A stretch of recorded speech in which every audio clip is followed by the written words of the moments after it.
and I'm going to talk about the parable of the Good Samaritan. Let me read it first to you.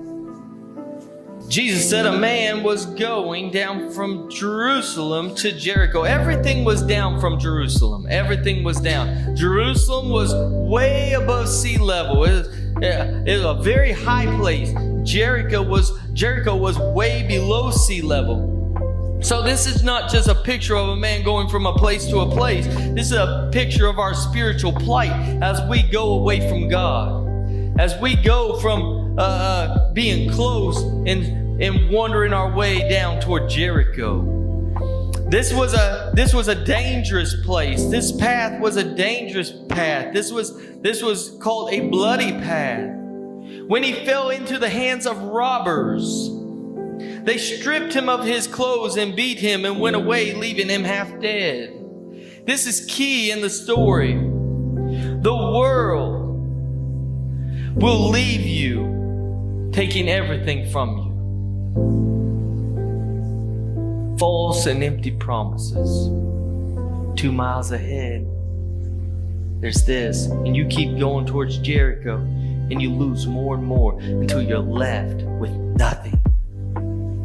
And the world is filled with empty promises. How many people have went down that road to Jericho and they said, I wish I had never went. Wish I could have the last 20 years back. I wish I could have my child back. My child went down that road. I wish my child would have never went down that road. Wish my loved one would have never went down that road. He was left half dead. A priest happened to be going down the same road, and when he saw the man, he passed by on the other side. We're going to talk about the priest. He'd be like the preacher. He'd be the one who does the rituals in church. Okay? And then, so too, a Levite. This was an assistant. He was the rule keeper in the church. He was a person making sure everyone abided by the rules. And when he saw the man, he passed by on the other side. So too, came to a place, he saw him, passed by on the other side. Now this is key. The Levite went where the priest went across the road. Like, I don't even want to get close to that situation. They're coming from church. The Levite says, I gotta see it. Okay. Yeah, he's half dead. Let's go. You might say, well, the Levite had a little bit more compassion than the priest because the priest didn't even look over. He just, no, not doing it. The Levite went over. But let me tell you, they both were indifferent.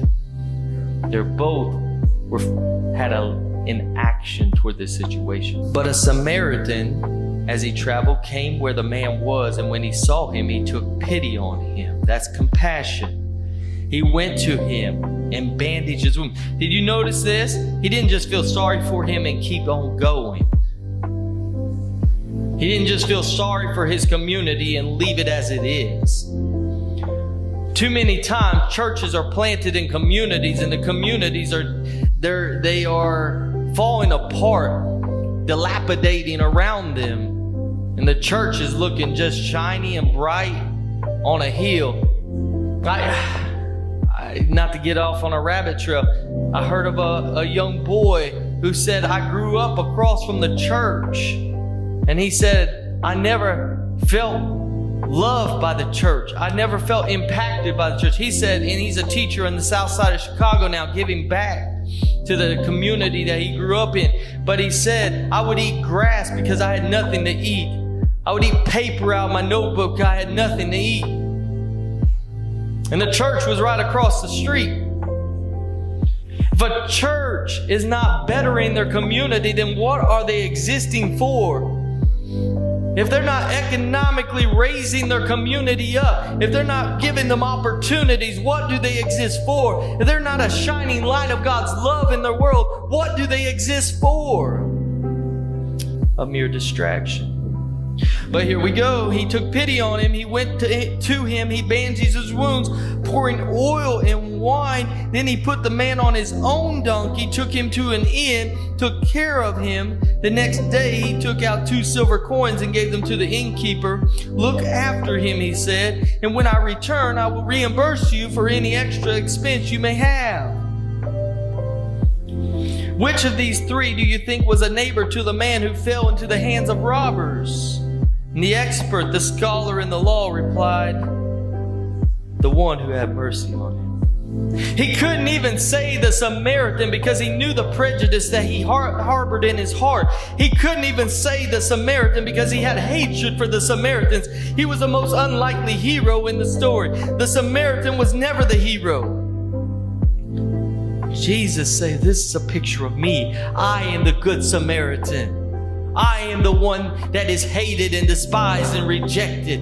I am the one who will be raised up on the cross to die for your sins. I am the good Samaritan. The parable of the Good Samaritan shows us how compassion and love transcends all socio-economical, cultural, and racial boundaries. It transcends all of that to better their community.